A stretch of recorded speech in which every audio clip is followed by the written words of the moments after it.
In The Witcher 3, you play as the legendary witcher Geralt of Rivia. In the world of The Witcher, there's lots of different factions, races, and also minorities. And together with a huge and diverse landscape, it creates this vibrant open-world experience.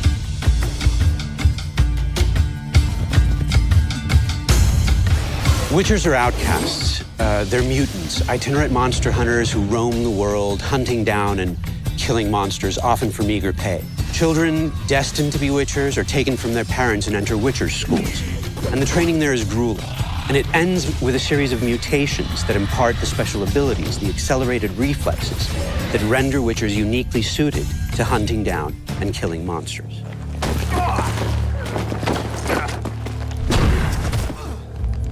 Geralt has never been just a monster slayer. Kings and sorceresses have noticed his talents and tried to use him to their own ends.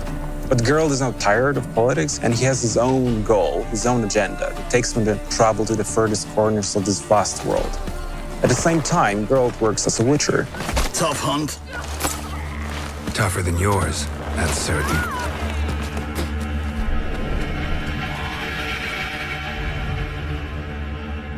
Monsters within the world are blend from legends: Norse, Western, Slavic.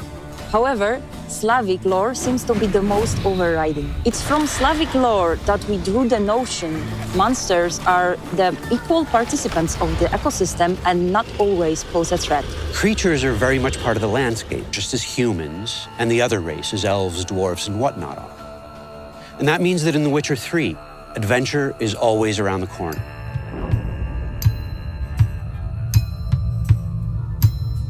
Well, the world of The Witcher 3 is actually 35 times bigger than the one presented in The Witcher 2. And has a huge diversity of different areas. You have the swampy, murky place of no man's land, where there's a danger around every corner, to the harsh climate of the Skellige Islands, where there's strong and proud people living there. And also we have the metropolitan of the north, called Novigrad. And it's a huge city, it's beautiful. It's like medieval Amsterdam, but it's also a different kind of danger lurking there, a much more cloak and dagger. What distinguishes the world of The Witcher is that it takes things fantastic and it grounds them, renders them believable, places them in mature contexts. The Witcher universe is a grim place, but even Geralt needs a break from killing ghouls and graveyors, be it to grab a pint and exchange jokes with his friends, or to follow one of his love interests. And it's these lighter moments, many and varied, that render Geralt's life believable, immersive, and constitute a break from what would otherwise be all-pervading doom and gloom.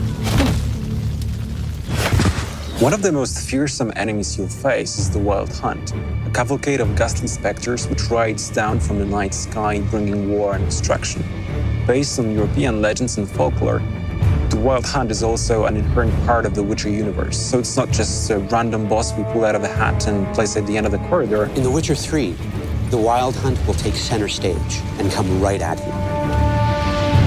It's as much the stuff of fairy tales that children tell each other as it is a force that comes in the night, in the deep of winter, to annihilate an entire village.